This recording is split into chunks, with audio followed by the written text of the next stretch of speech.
What's up, family? Welcome back to My Family Academy, where we believe that there's no greater history than understanding your own. Now, I got some new updates for the Williams side of the family. So let's get into it. I'm excited. I'm doing this just right off the top of the dome, no rehearsal, nothing really written down. But let's go on a journey. All right. So Dan Williams. This is the father of Robert Williams. Let's see here. Okay. And so, yeah, I have Dan Williams' parents were Jeff Williams and Adeline Williams. So you see, Jeff Williams was born in 1832. So we are getting further and further back here on the Williams side. So let me pause for a moment. Okay, so Jeff Williams, the father of Dan Williams, um, he was born in about 1832 in North Carolina. Um, so you see here he had a son, Jeff Williams, and then there's Dan Williams, who is the father of Robert Williams, and Robert Williams was Granny's first husband, where we got the five children from the Williams side of the family, the five siblings. Uh, Nathaniel, Dan, Robert, Ola Mae, Walter. Yeah, Nathaniel, Ola Mae, Dan, Robert, and Walter. There we go. Yeah, so there's the five Williams. Let me pause.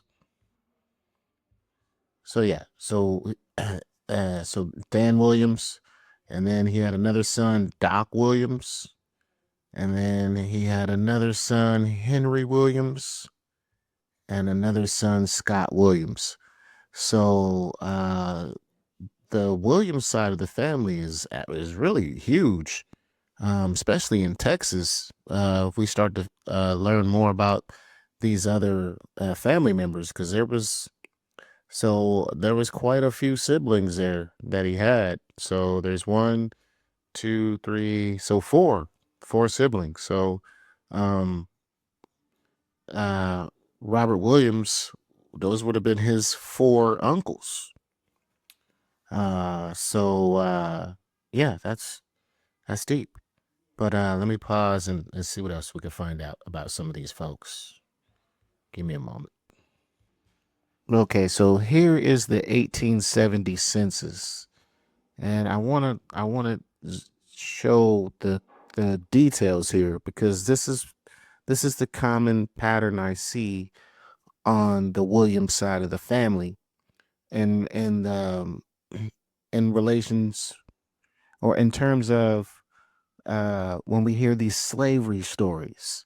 We've seen all these slave movies about how, all black people were getting beat with whips and we were in chains and we were working for nothing on plantations. Now, this is in 1870. So-called slavery was abolished in 1865, 5 years before this census. Dan Williams was 40 years old in 1870. He was 40 years old. So that means that when he was born in 1830, according to the slavery narrative, as we understand it and seen it in Roots and in Hollywood and whatnot, he should have been a slave. So, but let's look at the details here. So Jeff Williams, he was 40 in 1830. He was a farmer. So you see the details here on the census itself. See right here. Perfect. This is the first census. The very first census was in 1870. So it says he was a farmer. Value of real estate owned.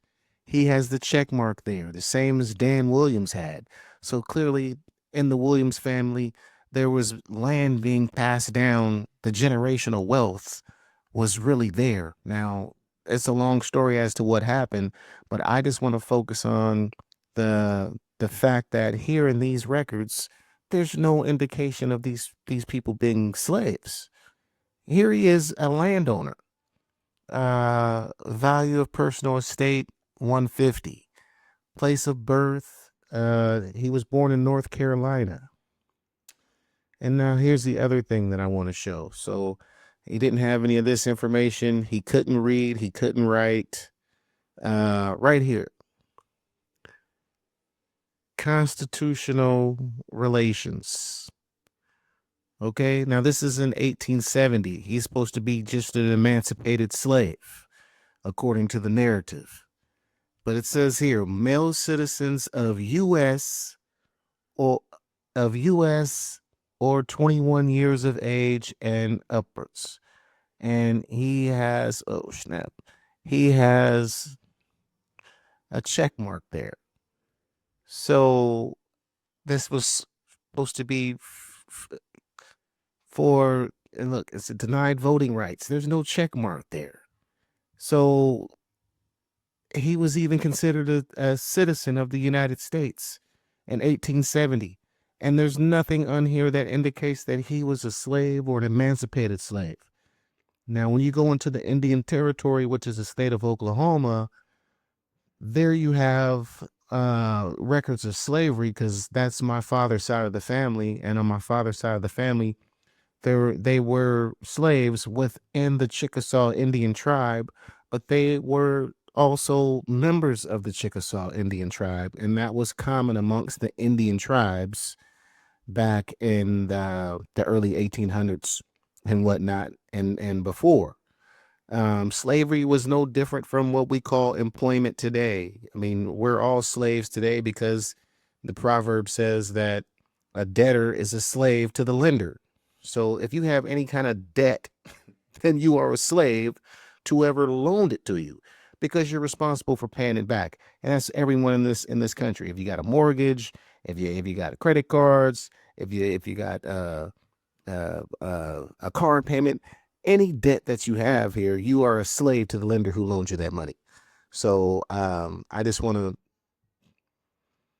educate on that and provide some clarity, because we hear a lot of these slave stories and rumors, like, we was getting beat with whips and we was getting not to say that those things weren't happening, but what I want to say and prove that it wasn't happening in our family. So especially here on the Williams side of the family, I just don't see it. I don't see it at all. It's not in the records. And they had a huge family. Like he had many children. So let me pause and let's move on. No slavery on the Williams side of the family. No slavery. Or the Mitchell side of the family. I've seen no slavery records. None. Okay, so let me go ahead and tell a story. So Jeff Williams, the father of Dan Williams. Jeff Williams was born in 1830 in North Carolina. He had 5 sons with Evelyn Williams between 1861 and 1875. He lived in Clarksville, Texas in 1870 and moved to Red River, Texas sometime between 1870 and 1880. And now Red River, Texas is where Granny and Robert Williams lived as well. So there was a history already there for a couple generations of the Williams family living in that area. So it's interesting to, see the story of the migration of the family from Oklahoma, Texas, out here to, Washington and California. It's just interesting how our ancestors were migrating further west back in these times. I would actually like to go back to the heart of these places and meet a lot more of the family and whatnot, but I'll get there. So Jeff Williams was born in 1830 in North Carolina. Let's ask, what was North Carolina like in this time when Jeff was born? Let's use the AI here, see what it says. Okay, so what was North Carolina, USA like when Jeff was born? In 1830, North Carolina was a predominantly rural state with a growing population of around 737,987 people. The economy was primarily agrarian, relying on crops like cotton, tobacco, and corn. Most residents lived in a small farming communities with a significant portion of the population enslaved African Americans. Jeff wasn't one. The state was also home to various Native American tribes, including the Cherokee, the Lumbee, and the Tuscarora. So there's a lot of ambiguous um, details when it comes to discerning between who were the Indian tribes and who were these African Americans, because they didn't even call black people African Americans in 1830. That wasn't African American isn't a term that was created until like 1983. I remember that with Jesse Jackson. He used to live in the South End on Orchard Street when that whole African American thing. I remember watching that on TV. So, um, so this AI is still suspect, and the information is still being controlled by someone else in terms of the history. But the more you find out, the more we can get closer to what our true history is. But I mean, being from North Carolina, and there was Native Indian tribes, not Native American. Native American is similar to saying African American. That is another term that didn't come till much later in time. They didn't call anyone in 1830 a Native American. It was those Indian tribes, Cherokee, Lumbee, Tuscarora. And at that time, all of those tribes, they identified by tribe. If you met someone that was a Cherokee, they would say, I'm Cherokee.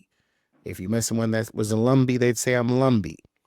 And if you met someone that was a Tuscarora, they would say, I'm Tuscarora. They wouldn't have said, I'm African American. They wouldn't have said, I'm Native American. They wouldn't have said even that I'm Indian. They would have went by the names of their tribes. That's what they identified by. So who's giving us these titles? There's a lot more to be explored, but let me pause for a moment. Okay. And the other common denominator within the family is Jeff Williams was a farmer. Where is that at? I just looked at it. Oh, right here. 1870. Jeff Williams lived in Clarksville, Texas in 1870. Occupation, farmer. All of our ancestors were all farmers.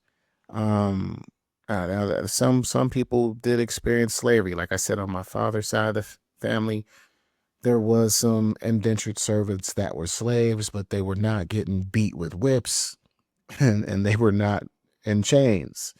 They worked for prominent families within the Chickasaw Indian tribe and were basically sharecroppers, farmers, and workers on larger land plantations, and were intermarrying within those families and everything. So I can't find anywhere where someone was getting beat with a whip and chained up. I can't find that anywhere. I'm not saying that didn't happen, but I'm saying that from what I've researched within our family, I can't find those experiences with anyone in our family on either side, the Mitchell side or the Williams side. So I'll just pause for a moment there, though. Okay, so I went ahead and asked the AI, tell me something about living in Clarksville, Texas, USA at this time in 1870. Living in Clarksville, Texas, USA in 1870 was marked by the aftermath of the Civil War and the Reconstruction era. Here are some unique aspects of life in Clarksville during that time. Economic challenges. Many residents face economic hardships due to the war's impact on agriculture and trade, leading to struggles in rebuilding the local economy. Number two, social changes.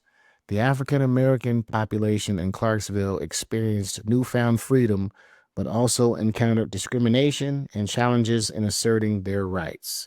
Again, African American was not the term for quote unquote blacks at this time in 1870.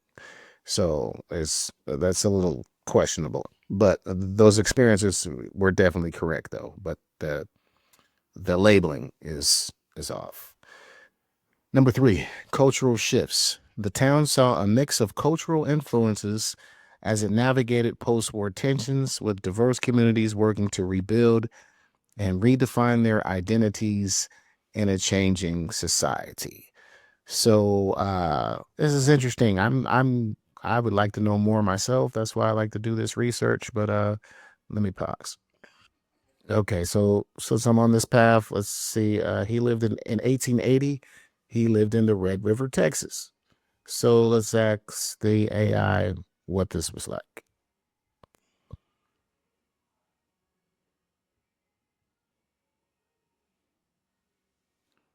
So tell me something about living in Texas, USA at this time. Living in Texas, USA in 1880 was characterized by a blend of diverse cultures and a booming cattle industry. Cultural diversity. Texas in 1880 was home to a mix of ethnicities, including Mexican, German, Czech, and African American communities. Again, African American was not used in 1880. Each group contributed to the rich cultural tapestry of the state, influencing food, music, and traditions. Cattle industry. The cattle industry was thriving in Texas during this time, with cowboys driving herds along the famous cattle trails like the Chisholm Trail. Cattle ranching played a significant role in the economy, shaping the landscape and lifestyle of many Texans. Challenges. Despite the economic growth, challenges such as harsh living conditions, conflicts with Native American tribes, and limited access to resources were common for many residents. Women, especially those from diverse backgrounds, faced additional obstacles in a predominantly patriarchal society. So basically, this Texas was ran by real grown men back in these days. And man, we need to get back to that. Well, I'm sure that's still happening in Texas today. Here in Washington, I don't know what this is. But let me pause for a moment. Okay, so Jeff Williams, he married Adeline Fleming. She became Adeline Williams after they were married. But her maiden name is Fleming. So there's another name that the Williams are related to as well, is Fleming. So Fleming is in the family tree because your third generation great grandmother, who would have been Adeline. So let me see if I can break. You know what? I know what I'll show this on the tree here, but I'll come back to that. Okay, so here I am on the 1867 to 1869 voter registration list. Now, slavery was abolished in 1865, so called. So, and then we hear all these stories about how our ancestors died for their right to vote. uh, I'm proving right now here with our own family that, man, a lot of the things that we've been taught and these stories that we've been told, they're all lies and a bunch of nonsense. If you don't, that's why I got this channel. There's no greater history than understanding your own. Now, if I hear anyone in the family talking about we had some ancestors die for their right to vote, and then you over here voting Democrat because they tell you to do that too, then I know you're just completely brainwashed. And I hope someone's not offended by that, but it's just the truth of the matter. So know your history. But let's take a look at this document here. He's on the U.S. voter registration list. I don't see nobody getting beat with whips, getting shot to vote. He's on the list, and this is from 1867. This is 2 years after slavery was abolished. So let's take a look. There he is, Jeff Williams, right here. Okay. And let's see. I don't know what these check marks mean. I got to go up here. So place of residence is Red River. That's the precinct. And then time and state and county and precinct. So let's see. How much time did he have? Jeff Williams. So he was in state for 20 years. 20. So 20 years. He'd been here. Yeah, see, those are years. 20 years. In the state, in the county, in the precinct. No slave chains, no shackles, wasn't getting beat with a whip, and had many children, and had his own land, farmed, and clearly was prosperous, because that's how we're still here today. And that's how the Williams family is still here today. So just something to think about. But let me pause. Okay, and then you see on this right here, these details, see, our status has always been changed. So race at this time was colored, and then they got black in parentheses. But the AI said African American. So there's this, you will see mulatto in a lot of these records. These labels were given to us by the government as they were collecting this information, because he couldn't even read and write. So this information was collected by the government.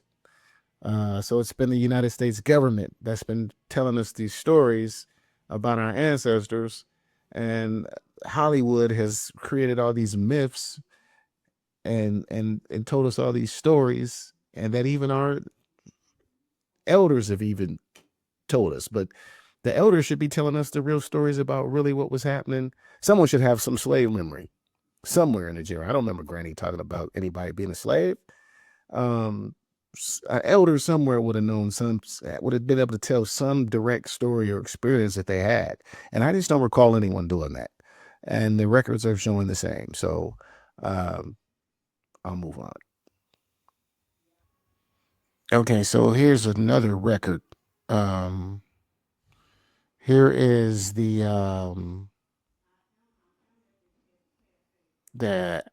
agricultural record, the U.S. selected federal census and non-population schedules. This was basically a record about, what kind of business you did on your farm and your land. Okay, so here he is, number 3, Jeff Williams. What does this say? Rents for shares of production. And then the other one says rents for money or rental. But it looks like his rents for shares of products. So he clearly was running his own business off the land. So it says here, tilled, including follow and gram rotation weather. So he had 25. And let's see, what is this? Farming implements and machinery. He had $40 in machinery. He had his own machinery. Number of livestock. He had 125. I don't know if that was, cattle but he had 125 livestock. Let's see, what else did he have? What is this? Estimated value of all farm production, communed and whatnot, $475. Again, he didn't have no chains around his neck if he wasn't getting beat with no whip to produce to produce on this land. I don't see no slave owner. I don't see any of that information. I have those records on my father's side of the family in the Indian Territory. They'll tell you straight up if you were owned by somebody. And then what is this? Horses of all ages. I can't quite make that out. I think it says the number of horses. So it looks like he had two horses. He had two horses. This man was prosperous back in this is in 1850 to 1880. So that's 30 years. That's a 30-year time frame. In the last record, it showed that he'd been in the land and in the area for 20 years. So just some good history for the Williams family here. Jeff Williams owned his own land. He passed this down to Dan Williams, and Dan Williams is the father of Robert Williams. Robert Williams had some land with Granny in Red River, Texas. They lived in they got married in Ada, Oklahoma, which that was in like the 1900s. But he was third generation Williams. So you had Jeff Williams, first generation, Dan Williams, second generation, Robert Williams, third generation, and then all the sons from Robert Williams after. And we've lost, how many Williams we got left now? Do we got any Williams siblings left? I don't think we do. But I'll pause.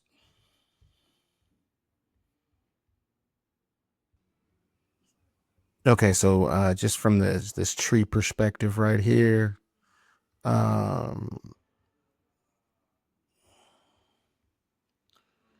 so Jeff Williams, he married Adeline Fleming, and then Fleming, she became a Williams, because the wife always takes the male's name. So Jeff Williams married Adeline Fleming, so Fleming is the maiden name that the Williams are also related to as well. I'm sure my next video I'll have some more information on them, but Jeff and Adeline, they begat Jeff Jr., Dan Williams, who's the father of Robert Williams, and then Doc Williams, Henry Williams, and Scott Williams. So don't confuse this Jeff Williams with Jeff Williams Sr. because of the date of birth. So I was a little confused here, but yeah, that was Jeff Williams Jr., born in 1861. Jeff Williams was born in 1830. So the oldest ancestor that I have in the family tree is still on the Mitchell side, on the Mitchell's mother's side, which was Issam Hayes, and he was born in 1801, 1807. Yeah, the earliest 1800s. I haven't found anybody sooner than him, and he was born in Virginia. And it's interesting to see that Jeff Williams was born in North Carolina. Okay, so some more family history. I don't know how the family got from North Carolina to Texas, and then from Texas out here to Washington. But you can see a cold migration with the family there over time. So here's some more history. I'm gonna go ahead and close this video out, and I'll see you guys in the next video. And I hope this was informative.